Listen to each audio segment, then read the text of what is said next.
प्रधानमंत्री नरेंद्र मोदी ने देश के लोगों को फिर एक बड़ी सौगात दी है। प्रधानमंत्री ने 10 राज्यों और 2 केंद्र शासित प्रदेशों में 65 लाख स्वामित्व संपत्ति कार्ड बांटे हैं। कार्यक्रम में वर्चुअली जुड़े पीएम मोदी ने कहा, आज का दिन गांवों के लिए अर्थव्यवस्था के लिए अहम है। 5 साल पहले ये योजना शुरू की गई थी ताकि गांव में रहने वालों को उनके घर का कानूनी प्रमाण दिया जा सके। मुझे पूरा विश्वास है कि स्वामित्व जैसी योजनाओं से हम गांवों को विकास के मजबूत केंद्र बना पाएंगे। प्रधानमंत्री ने कहा कि पहले गांवों में लोगों के पास लाखों लाख करोड़ों की संपत्ति होने के बावजूद उसकी इतनी कीमत नहीं थी, क्योंकि उनके पास कानूनी दस्तावेज होते ही नहीं थे। अब 100 लाख करोड़ रुपए से ज्यादा की इकोनॉमी एक्टिविटीज का रास्ता खुल गया है।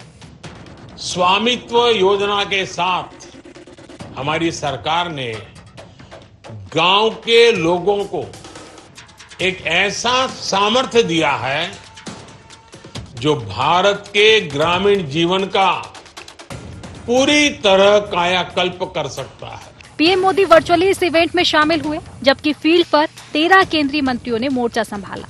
कई राज्यों के मुख्यमंत्री, केंद्रीय मंत्री, संबंधित राज्यों के मंत्री और पंचायत प्रतिनिधि भी वर्चुअली शामिल हुए। एमपी में सिवनी जिले में आयोजित कार्यक्रम में सीएम डॉक्टर मोहन यादव भी शामिल हुए। उन्होंने इस योजना को ऐतिहासिक करार दिया। जिसका मकान गांव में बना है उसको भी स्वामित्व का वही अधिकार है जो नगर वाले को है। ये बराबरी का अधिकार अगर मिला है तो माननीय मोदी जी के माध्यम से मिला है। बीजेपी इस योजना को ऐतिहासिक बताने के साथ ये भी जताने की कोशिश कर रही है कि ऐसी योजनाएं 70 साल तक इसलिए नहीं बनी कि पहले की सरकारों की जन कल्याण की सोच ही नहीं रही। वहीं कांग्रेस इसे बीजेपी का अहंकार बता रही है। कांग्रेस का कहना है कि बीजेपी नेताओं को ऐसा लगता है कि देश 2014 के बाद ही आजाद हुआ है। आदरणीय प्रधानमंत्री नरेंद्र मोदी जी अगर स्वामित्व कार्ड जारी कर रहे हैं और शुरुआत की है तो अच्छा कदम है, लेकिन सवाल ये है कि आज तक कांग्रेस पार्टी ने जितना कुछ करके किसानों के लिए दिया है वो कभी इससे पहले हुआ नहीं है। आदरणीय नरसिम्हा राव जब प्रदेश के प्रधानमंत्री थे तब उन्होंने पूरे देश के सारे जितने रिकॉर्ड थे, खसरा नंबर थे, सबको यूटिलाइज करने की बात की थी, सबको डिजिटल करने की बात की थी। वो प्रक्रिया आज भी जारी है। निश्चित रूप से कोई नई बात तो नहीं है, लेकिन प्रधानमंत्री जी खुद क्रेडिट लेना चाहते हैं तो बात दूसरी है, लेकिन ये काम तो कांग्रेस के कार्यकाल से चल रहा है और हमेशा चलता रहेगा। खैर, विपक्ष तो विपक्ष है, उससे किसी योजना की तारीफ की उम्मीद नहीं की जा सकती। इसमें कोई दो राय नहीं कि स्वामित्व योजना ग्रामीणों को बड़ी राहत दे सकती है, क्योंकि अभी तक गांव में लोगों के पास लाखों करोड़ों की संपत्ति होने के बावजूद उसकी इतनी कीमत नहीं थी, क्योंकि उनके पास कानूनी दस्तावेज होते ही नहीं थे। घर की मिल्कियत को लेकर विवाद होते रहते थे, दबंग इन पर कब्जा कर लेते थे, कानूनी दस्तावेज के बिना बैंक भी किनारा कर लेते थे। इस योजना से गांव में रहने वाले लोगों को भी अपनी संपत्ति का कानूनी हक मिला है। Bureau report, IND 24।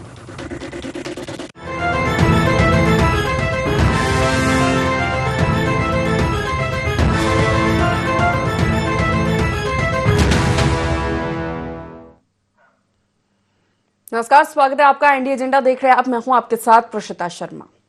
प्रधानमंत्री नरेंद्र मोदी ने 24 अप्रैल 2021 को 9 राज्यों में पायलट प्रोजेक्ट के रूप में इस योजना की शुरुआत की थी।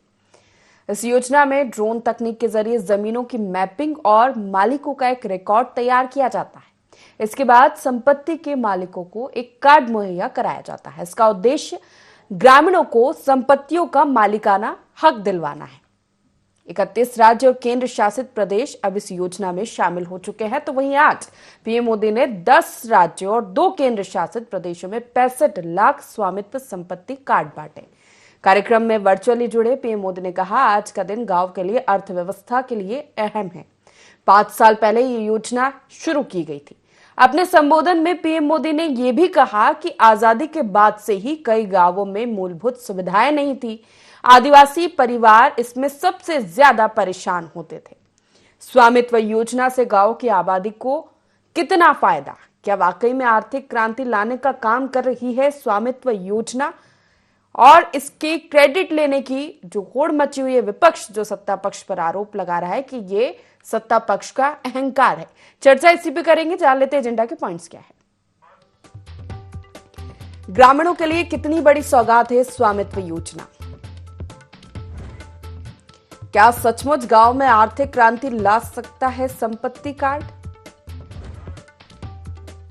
आजादी के 70 साल बाद भी गांव शहर के विकास में भेद का कौन जिम्मेदार? किसके राज में सवरे गांव और किसने की गांवों की अनदेखी? तो इन्हीं के सवालों के साथ चर्चा की शुरुआत करेंगे। खास पैनल हमारे साथ जुड़ गया। परिचय आपका सबसे पहले करा देते। वरिष्ठ पत्रकार रंजन श्रीवास्तव जी हमारे साथ जुड़ गए, स्वागत है आपका। बीजेपी से मीडिया पैनलिस्ट मंत्री जैन जी हमारे साथ जुड़ गए, आपका भी स्वागत है। कांग्रेस से मुख्य प्रवक्ता संतोष सिंह गौतम जी हमारे साथ जुड़ गए हैं, आपका भी स्वागत है। शुरुआत रंजन जी आप ही से करना चाहूंगी। 5 साल पहले इस योजना की शुरुआत हुई थी। लक्ष्य यही था कि गांव में विकास लाना, मुख्य रूप से आर्थिक रूप से गांवों की आबादी को सशक्त करना। निश्चित ही जमीन को लेकर इतने विवाद आज भी होते हैं, लेकिन जिस तरह से आज एक बड़ी सौगात प्रधानमंत्री नरेंद्र मोदी ने दी है, 65 लाख स्वामित्व कार्ड का वितरण किया गया है अलग अलग राज्यों में, केंद्र शासित प्रदेशों में। कितनी बड़ी योजना है सशक्त करने के लिए गांवों को आर्थिक रूप से। देखिए, प्रस्ताव योजना की तारीफ तो कांग्रेस ने भी की है, और चूंकि मैं गांव के पृष्ठभूमि से हूं तो मैं जानता हूं कि जो मकान या जमीन है उसका डॉक्यूमेंटेशन होता है, ऐसा नहीं होता है। अगर मेरा घर गांव में कहीं पे है तो मैं सालों साल से वहां पे रह रहा हूं, कोई डिस्प्यूट पैदा नहीं होता है। डिस्प्यूट वहां पे होता है जहां पे घर में ही अगर बंटवारा हो रहा हो, या आप घर छोड़ के कहीं चले गए, माइग्रेशन हो गया हो, आपका शहर में पढ़ना जॉब कर रहे हो, कोई अपना गांव का आदमी कब्जा कर लेता है। अदरवाइज ऐसे मामलों में मैं जो सालों साल से रह रहे हैं, दशकों से सदियों से रह रहे हैं, कभी ऐसा विवाद होता नहीं है। इस योजना का सबसे बड़ा फायदा यह है, 2 चीज है। एक तो डिजिटल रिकॉर्ड मिल जाएगा आपको, जो मालिकाना हक है, और वो आपके पास मौजूद रहेगा। एक जो संभावना है कहीं से भी कि कोई भी आदमी डिस्प्यूट कर सकता है या कब्जा कर सकता है या कहीं भी बखेड़ा खड़ा, तो उसमें वो निश्चितता हो जाती है। दूसरा कि वैल्यू पता चल जाएगा। जैसे भी जो पिछले साल सर्वे हुआ था, करीब 100 मैं आंकड़े देख रहा था, 67,000 स्क्वायर किलोमीटर में जो सर्वे हुआ था, उसके हिसाब से 132 लाख करोड़ उस जमीन का वैल्यू था। अभी तक ये फैक्ट है कि हमें अपनी जमीन का वैल्यू गांव के रेट से पता चलता था, जो जमीन है, जो खेती की जमीन है, लेकिन घर का जो मूल्य क्या है हमारे, तो नहीं पता चलता था। उसका वैल्यूएशन होने जा रहा है। तो पूरे कंट्री में हमारा वैल्यू क्या है लैंड का, खासकर जो रहने वाले मकान है उनका क्या है। और दूसरा जो फायदा है कि बैंक से आप लोन ले पाएंगे। अगर एक एग्जांपल मैं दूं, अगर मेरे घर का मूल्य 100 रुपए है तो बैंक उसके अगेंस्ट में लोन देने में एक सहायता मिलेगी। भाई ठीक है, 100 रुपया अगर जमीन गिरवी रख रहे हैं तो कितना रुपया देना चाहिए। लेकिन इसमें एक और चीज है जो मैं कहना चाहूंगा कि योजना तो अच्छी दिखती है, लेकिन जब भी सरकारी योजना कोई आती है तो दिक्कत इम्प्लीमेंटेशन का होता है। तो मेरा सुझाव ये है, या मेरा चाहते हैं कि जो इम्प्लीमेंटेशन हो उतने ही सहूलियत से होना चाहिए, उसकी मॉनिटरिंग स्ट्रिक्ट होना चाहिए। क्योंकि जो लोग करने वाले हैं काम को, वो कहीं गड़बड़ी कर दिए, किसी से मिल गए, कोई बायस्ड ओपिनियन हो गया, तो प्रॉब्लम हो सकती है। तो इसका इम्प्लीमेंटेशन भी बड़े खूबसूरती से करना चाहिए, तो मुझे लगता है उससे विवाद कम होगा। संतोष जी, सौगात है ग्रामीणों के लिए योजना, मानती है विपक्ष? देखिए प्रतिष्ठा जी, एक बात मैं बिल्कुल स्पष्ट कर दूं कि आपके चैनल की भी बहुत प्रतिष्ठा है और आप भी बहुत संजीदा पत्रकार हैं। और इसमें ये कहा गया आपकी रिपोर्ट में कि विपक्ष का तो काम है कि वो किसी भी योजना की तारीफ नहीं करेगा। तो मैं ये बात बिल्कुल स्पष्ट कर दूं कि ऐसा नहीं है कि विपक्ष किसी योजना की तारीफ नहीं करेगा। 2022 तक जो बात थी, मोदी सरकार ने ये कहा था कि 2022 तक सबके पास अपना पक्का मकान होगा। उन्होंने कहा था कि 2022 तक किसानों की आय दोगुनी कर दी जाएगी। लेकिन सबके पास अपना पक्का मकान तो आज तक हुआ नहीं, ना किसानों की आय दोगुनी हुई। लेकिन चूंकि अब वो योजनाएं पूरी नहीं हुई है, तो अपने मन से ग्लानि भावना मिटाने के लिए या अपनी आलोचनाओं से बचने के लिए सरकार इस प्रकार से जो आई वॉश कर रही है कि खुद के मकानों का खुद ही सर्टिफिकेट देकर कह रही है कि हमने ग्रामीणों को मकान दे दिए। तो मैं ये कहना चाहता हूं कि ठीक है, इससे कुछ हद तक ये बातें आएंगी कि स्वामित्व के झगड़े कम हो जाएंगे, लेकिन उसको इस तरीके से प्रचारित करना कि जैसे उन्होंने सबको मकान दे दिए, तो मोदी सरकार की वो योजना आज भी अधूरी है कि 2022 तक सबको मकान दे दिए जाएंगे। मोदी जी ने कहा था कि नल में जल होगा, पक्का मकान होगा, बिजली कनेक्शन होगा, लेकिन आज तक उनका जो घोषणा थी वो पूरी नहीं हुई। ये उनकी तमाम ऐसी योजनाओं की तरह एक ऐसी घोषणा है जो कितने हद तक उसमें इंप्लीमेंटेशन होता है, जैसा रंजन जी ने भी आशंका जाहिर की, मैं एक बात कहना चाहता हूँ, और दूसरी बात ये ऐसा कह के ऐसा दिखा दिया जाता है, अभी ये भी कहा गया कि कांग्रेस के राज में पहले क्यों नहीं हुआ, 70 वर्षों में क्यों नहीं हुआ। 70 वर्षों में कांग्रेस ने राइट टू हेल्थ दिया, राइट टू एजुकेशन दिया, राइट टू फूड दिया, सारी योजनाएं, मनरेगा जैसी विशालकाय योजना इस देश में चली है, राइट टू इंफॉर्मेशन दिया, तमाम जो योजनाएं थी कांग्रेस के जमाने से चली आ रही, स्कूल दिए, कॉलेज दिए, मैं फिर लंबी फहरिस्त नहीं गिनाऊंगा, वो सब योजनाएं कांग्रेस की दी हुई है, जिनको मोदी जी की सरकार आज बेच रही है अपने मित्र को। तो ये कह देना बेईमानी होगी कि कांग्रेस ने कुछ नहीं किया और मोदी सरकार बहुत बड़ा काम कर रही है। इतने दिनों के बाद मोदी जी ने अगर किसी किसान को या देश के वासी को या ग्रामीणों को दिया है तो कागज का पुलिंदा दिया है। उनको मकान देना चाहिए था, दिया है कागज कि आप इसके स्वामी हो गए। ठीक है, इससे छोटे मोटे स्वामित्व के झगड़े दूर होंगे, मैं इनकार नहीं करता हूं, मैं इसकी तारीफ करता हूं, लेकिन इसको इस तरीके से दर्शाना कि कोई बहुत बड़ा कमाल हो गया है। कांग्रेस अगर ऐसी छोटी छोटी चीजों का ढिंढोरा पीटती तो राइट टू एजुकेशन को आज तक हर चैनल पर डिबेट हो रही होती, लेकिन कांग्रेस की बातें को पीछे करके, अगर आपकी बात नहीं कर रहा हूं प्रशिता जी, लेकिन तमाम नेशनल चैनल ये नहीं बताते हैं कि ये जो योजनाएं मोदी सरकार ढिंढोरा पीट रही, से बड़ी बड़ी योजनाएं कांग्रेस सरकारों के समय में लागू हुई है, लेकिन चूंकि ये इवेंट वाली सरकार है, ये अपने दोस्त को सब बेच रही है, इसलिए आई वॉश करने के लिए, सब चीजें छिपाने के लिए इस प्रकार के ऐसे आयोजन करती रहेगी। ठीक है, तो आप ले लेते हैं। एक मिनट प्रशिता जी, एक लाइन और कहूंगा मैं, क्या वेल के अनुसार चालाक राजा वो होता है जो जनता को तमाशों में व्यस्त रखता है, इवेंट्स में व्यस्त रखता है, तो जनता को उसका असली उद्देश्य पता नहीं लगता, धीरे से असली माल जो अपने दोस्त को दे दिया जाता है। तो ये सरकार वही कर रही है और ये योजना स्वागत योग्य है, लेकिन इतनी बड़ी नहीं जितना कि इसका ढिंढोरा पीटा जा रहा है। मंजरी जी, स्वामित्व योजना प्रसिद्ध जी ग्रामीण भारत के लिए एक बहुत बड़ा बदलाव लेकर आई है। अगर हम कहें तो हमारे जो गांव में लोगों के पास जमीनें हैं, आज भी ये स्थिति है कि उन्हें नहीं पता कि उनकी जमीन का सीमांकन कहां से कहां तक है, और लगातार इसकी शिकायतें होती रही है। लेकिन आज ड्रोन के माध्यम से उनका नक्शा तैयार किया जाएगा, उनको स्वामित्व भी दिया जाएगा। तो इस तरीके से जो है गांव में कानूनी रूप से ग्राम क्षेत्र और आर्थिक रूप से भी सशक्त होंगे इस योजना के जरिए। अब दूसरी बात, गौतम जी की बात पे आ जाती है कि आपने कहा right to education, right to health, ये सब योजनाएं तो कांग्रेस लेकर आई। लेकिन गौतम जी, जब हम कांग्रेस की और भारतीय जनता पार्टी की सरकार की बात करते हैं तो कहाँ कांग्रेस के 60 साल और कहाँ भारतीय जनता पार्टी के 10 साल। हमें 10 साल में जितना बड़ा बदलाव लेकर आए हैं उतना तो आपने सपने में भी नहीं सोचा था। और दूसरा, आप जब योजनाएं लेकर आए उनका इम्प्लीमेंटेशन कहाँ हुआ। आज हम जितनी भी योजनाएं लेकर आ रहे हैं, लोग उसका फायदा उठा रहे हैं, लोगों तक वो योजनाएं पहुंच रही हैं। उनका जीवन स्तर सुधारने का काम जो हमने संकल्प लिया था, माननीय मोदी जी ने कहा था कि हमारी 4 जातियां हैं, उन हम चारों जातियों पर, चारों स्तंभ पर काम कर रहे हैं। चाहे महिला सशक्तिकरण की बात हो, चाहे युवा शक्ति की बात हो, चाहे गरीब की बात हो, चाहे किसान की बात हो। आपने किसानों की बात की तो बता दूं कि दुगनी हमने आय कर दी है। अगर आप देखें पिछला इतिहास उठाकर सिर्फ मध्य प्रदेश की बात करें तो 7.5 लाख हेक्टेयर भूमि सिंचित थी।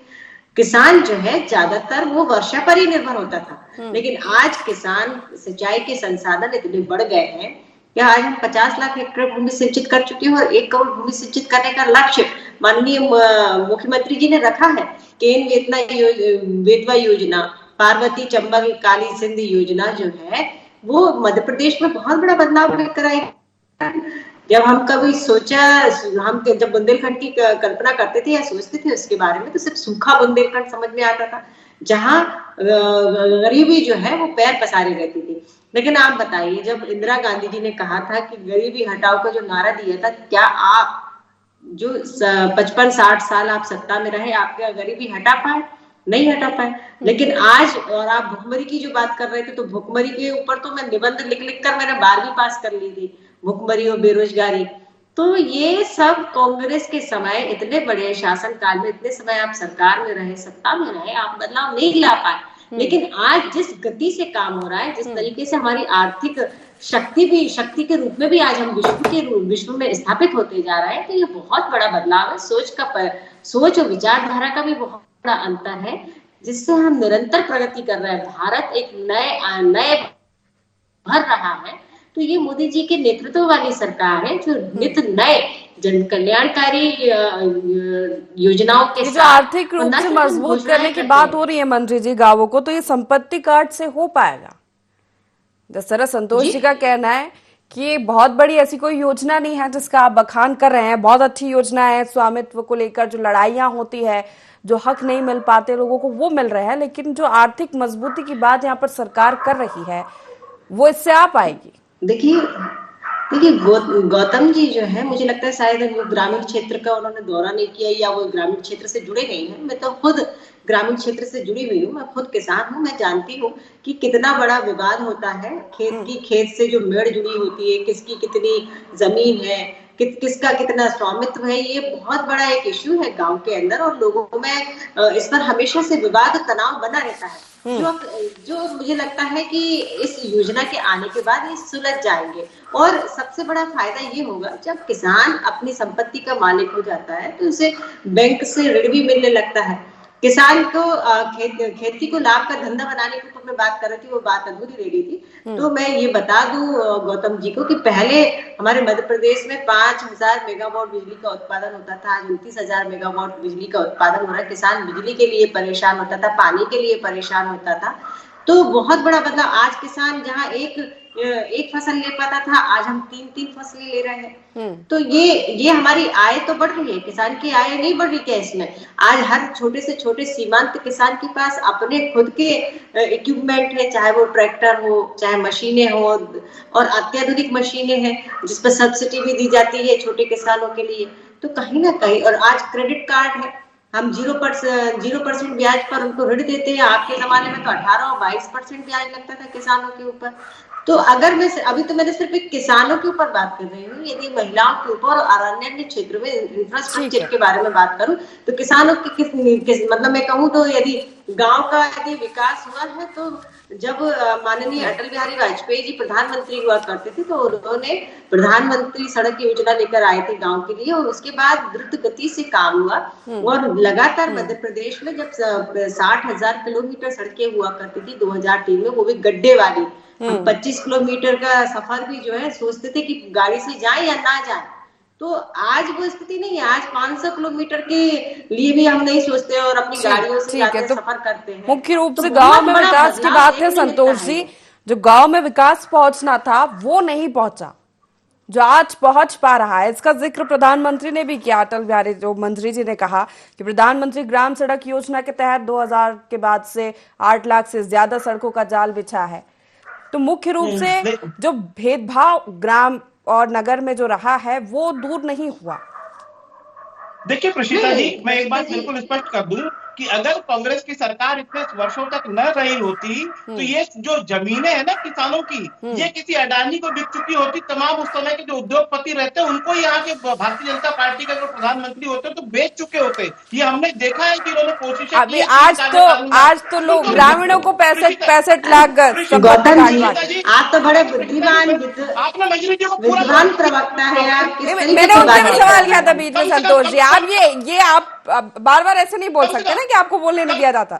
नहीं, कम से कम आपसे तो मैं ऐसी उम्मीद नहीं रखता। बिल्कुल नहीं, मैं आपको पूरा समय देती हूँ बोलने का। मैं तो आपसे ये कह रही हूँ कि आज 65 लाख ग्रामीणों को स्वामित्व कार्ड बांटे गए। निश्चित रूप से मैं उसकी सराहना कर रहा हूँ, लेकिन मेरी बात भी तो सुन लीजिए। अभी मंजरी जी ने कहा कि संतोष गौतम जी को ग्रामीण पृष्ठभूमि का कुछ पता नहीं है। मैं समझता हूँ कि भारतीय जनता पार्टी के प्रवक्ता जब डिबेट पे आए तो उनको पढ़ के आना चाहिए। मैं समझता हूँ ये जो आज 65 लाख की बात हुई है ना, जो लोगों को बांटे गए, ये उनके मकानों से संबंधित बात है, जो गांव में उनके मकान है। क्योंकि खेतों की तो रजिस्ट्री ऑलरेडी, मैं खुद एक किसान हूँ, हाटपिपलिया में मेरी देवास जिले के हाटपिपलिया तहसील में मेरा खेत और मेरे पास उसकी रजिस्ट्री है। मेरी माता जी के नाम रजिस्ट्री, मेरे भाई के नाम रजिस्ट्री है, तो उनकी रजिस्ट्रियां पहले भी होती थी। ये कह रही कि आज हो गई, तो इसको पता ही नहीं कि आज कौन सी योजना की घोषणा हुई है। मंजरी जी मुझ पर लांछन लगा रही है। अरे भाई, मैं किसान हूँ, बरसों से किसान हूँ, खुद जाता हूँ गेहूं तुलवाता हूँ अपने हाथों से। तो आपको ये समझना चाहिए कि किसी को डायरेक्ट ऐसे कुछ भी बोल नहीं देना चाहिए। मेरे पास मेरे खेत की रजिस्ट्री है और मैं रजिस्टर्ड किसान हूँ, केसीसी बना हुआ मेरा किसान कार्ड। तो ये सब मत बोलिए कि मुझे जानकारी नहीं है। आप अपनी जानकारी प्रस्तुत कीजिए, लेकिन दूसरे को अनपढ़ साबित करने की कोशिश न कीजिए। दूसरा नहीं गौतम जी, मैं तो आपकी विद्वत्ता पे भरोसा करती हूँ। मैं आपको नहीं, दूसरा मैं कह रहा हूँ, एक मिनट, मैं ये कहना चाहता हूँ, आप बहुत ही सम्मानीय है। प्रीशिता जी, मैं ये चाहता हूं कि आप इतनी सम्मानित एंकर हैं, आपके चैनल से मुझे बहुत उम्मीदें हैं। इस पर भी बहस होना चाहिए कि मोदी की गारंटी के नाम पर 2023 में जो घोषणा की गई थी कि किसानों को 2700 रुपए का समर्थन मूल्य मिलेगा, वो क्यों नहीं मिला? 31 बिल्कुल इस मुद्दे पर भी बहस करेंगे। अभी स्वामित्व योजना पर हम बात कर लेते हैं संतोष जी। ये दावा कर रही है सरकार 100 लाख करोड़ से ज्यादा आर्थिक गतिविधियों के रास्ते इस योजना से खुलने वाले हैं। वही मैं कह रहा हूं कि भारतीय जनता पार्टी के लोगों को यह नहीं पता होता, जब वो 2 लाख करोड़ ऐसी बातें करते तो उनको यह नहीं पता है कि उसमें कितने शून्य होते हैं। हाँ। लेकिन चूंकि टेलीप्रॉम्प्टर से पढ़ने वाले प्रधानमंत्री जो 3 लाइन बिना टेलीप्रॉम्प्टर से नहीं पढ़ सकते, 100 लाख करोड़ बोल देते हैं, 200 लाख करोड़ बोल देते हैं। अगर मेरा दावा है, अगर उनसे पूछ लिया जाए तो उसमें शून्य कितने होते हैं, तो प्रधानमंत्री को टेलीप्रॉम्प्टर का सहारा लेना पड़ जाएगा। तो इसलिए बोलने में वो कुछ भी बोलते हैं, लेकिन अगर आपको ऐसा लगा कि आपकी इज्जत पर बना है और आप देश के प्रधानमंत्री के लिए, आपके भी प्रधानमंत्री है, सिर्फ भारतीय जनता पार्टी के प्रधानमंत्री नहीं है, जो इस तरीके से आप प्रधानमंत्री जी के लिए इस तरीके की बातें कर रहे हैं। अरे आप तो बहुत विद्वान है, मुझे लगता है दुनिया के सबसे विद्वान प्रवक्ता कांग्रेस के अंदर है, उनमें भी आप सबसे ज्यादा विद्वान है। लेकिन अगर आप विद्वान हैं तो आपको प्रधानमंत्री जी के बारे में बात करते पैकेज की बात की गई थी, वो पैकेज कहाँ गया? अरे गौतम जी, मैं ऑब्जेक्शन ले रही, पहले उस बात का जवाब। ठीक है मंत्री जी कह रहे हैं कुछ के बारे में आप जिस तरीके से बात कर रहे हैं, आपको शर्म आना चाहिए। आप एक विद्वान प्रवक्ता है, मैं तो आपको सम्मान से बात कर रही हूँ, लेकिन आपके भी प्रधानमंत्री है गौतम जी, प्रधानमंत्री से भारतीय जनता पार्टी को आना चाहिए। जो 20 लाख करोड़ की बात कही गई थी कोविड के बाद, वो कहाँ गया? 2 करोड़ रोजगार की बात वादे किए गए, वो कहाँ गए? ठीक है, भाषा की मर्यादा में तो जा ही नहीं सकती कि इतने वरिष्ठों को भी अगर बताना पड़े कि क्या बोलना है क्या नहीं, तो ये तो नहीं होगा। रंजन जी आपका रुख करूंगी। सवाल यही हो रहा है, गांव में अब तक विकास क्यों नहीं पहुंचा? आजादी के बाद से मूलभूत सुविधाओं के बाद आज भी कई गांव ऐसे हैं, सुदूर क्षेत्र है, मध्य प्रदेश हो, छत्तीसगढ़ हो, कई ऐसे राज्य हैं जहां पर ऐसे क्षेत्र है जहां मूलभूत सुविधाएं भी आज लोगों को नहीं मिल पाती है। हम रोज ऐसी खबरें पढ़ते हैं जहां जरूरत है आज भी इस तरह की और भी कई योजनाएं हैं जिनका इंप्लीमेंटेशन ठीक ढंग से हो, जिसकी बात आपने पहले भी कही। इस पर सरकारों को या फिर विपक्ष को भी ध्यान देना चाहिए कि अगर नहीं इंप्लीमेंटेशन हो रहा है तो उस पर सवाल उठाए, सरकार को बताए कि आपकी जो योजना है वो लोगों तक नहीं पहुंच पा रही।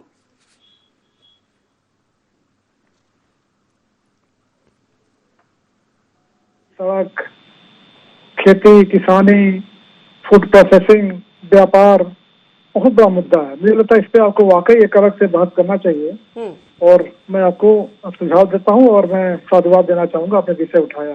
लेकिन जहां तक गांव की बात है तो बहुत सारे फैक्टर हैं। जो सबसे बड़ा फैक्टर है, हमारा जो समाज है वो शहर ओरिएंटेड होता जा रहा है, सिटी ओरिएंटेड।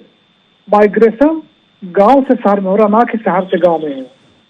जैसे जैसे सुविधाएं बढ़ती जाएंगी, जैसे आपने कहा है और सबकी इच्छा है, तो शहरों से भी जाहिर है कि वहाँ पे माइग्रेशन होगा, सेटेलाइट टाउन बनेंगे और वाकई भारत का सही अर्थ में विकास होगा। जहाँ तक स्वामित्व योजना की बात है, जिस पे आपका विषय है और अच्छा विषय है, और मैं समझता हूँ कि अभी अर्ली स्टेज है, इसको देखना चाहिए।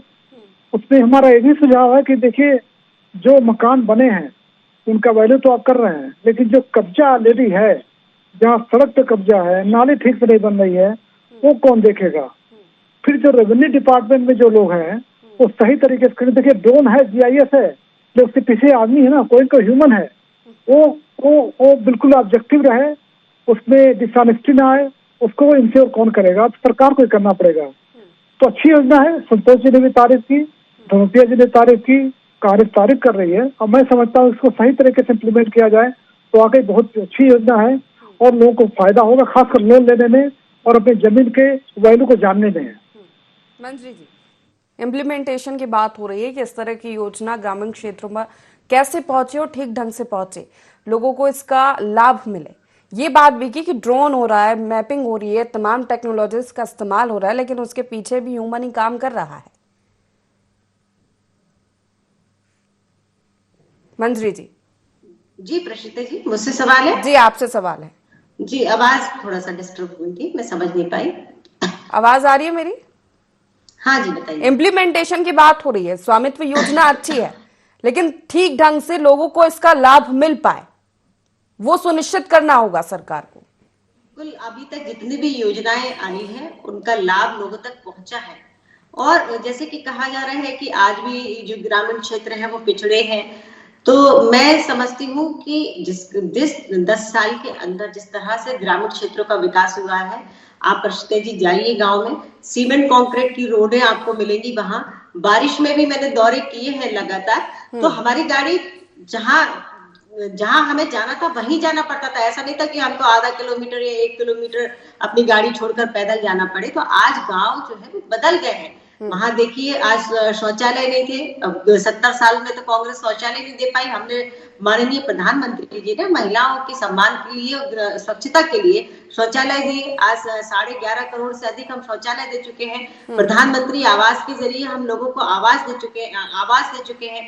और जो आदिवासी क्षेत्र है वहां का आप विकास देखिए, वहां की आंगनबाड़ी देखिए, स्कूल देखिए, हर तरह से आज गांवों का विकास हो रहा है। आप जाइए गांव में देखिए किस तरह से वहां के लोग रहते हैं, उनका जीवन यापन करने का स्तर बदल गया है। वो पहले जैसी हालतें नहीं रही। पहले तो ये था कि शहर में भी सड़कें ढंग की नहीं थी, तो हम तो ग्रामीण क्षेत्र की तो कल्पना भी नहीं कर सकते थे। लेकिन आज गांवों की तस्वीरें बदली हैं, किसानों की आय भी बढ़ी है। आज हर किसान के पास सारी सुविधाएं हैं, और वो जिस तरह से शहरी लोग रहते हैं उसी तरह से आज सबके अपने दावे मंत्री जी। निश्चित ही सरकार के दावे कि विकास पहुंच रहा है ग्रामों तक, लेकिन समय समय पर कुछ तस्वीरें भी सामने आ जाती है, इसमें पता लगता है कि वाकई में कितना विकास पहुंच पा रहा है। देखना होगा स्वामित्व योजना का जो उद्देश्य है आर्थिक रूप से गांवों को या ग्रामीणों को सशक्त करना, मजबूत करना, वो लक्ष्य कितना पूरा हो पाता है। समय की कमी, आप तीनों मेहमानों को बहुत शुक्रिया हमारे साथ इस चर्चा में शामिल होने के लिए। तो एक बड़ी सौगात इसे मानी जा रही है। स्वामित्व योजना के तहत 65 लाख लोगों को आज संपत्ति कार्ड का वितरण किया गया। इसका उद्देश्य यही है आर्थिक रूप से ग्रामीणों को मजबूत करना, उनका कानूनी और मालिकाना हक दिलाना, उनकी जमीन, उनके घर पर, उनकी संपत्ति पर इसका लाभ लोगों को मिला है। आज आगे किस तरह से ये योजना आर्थिक रूप से गांव को मजबूत करती है, ये देखने वाली बात होगी। फिलहाल एजेंडा में इतना ही। बने रहिए IND24 के साथ। नमस्कार।